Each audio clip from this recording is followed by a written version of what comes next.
Today I'm going to talk about the g38 G36. Bought it from Airsoft BB guns. It took a couple of days to arrive. It's pretty good gun. Pretty light, yep.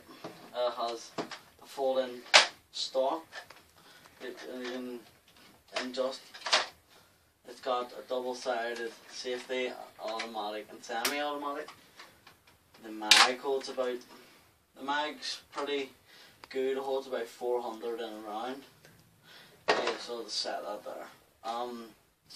Adjustable hop up is at the side here.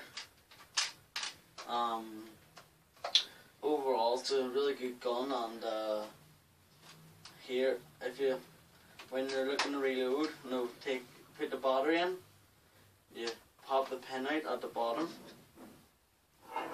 and you put here, and this should eventually come off, and this is where you would put your battery back in.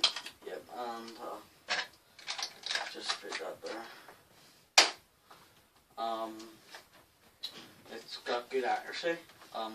It's about 270 FPS. I don't know, it might say 310, but it's about 370. And I like the gun. I think it's nice weight. It's good. The stock fits perfect, and yeah, just please like, comment and subscribe.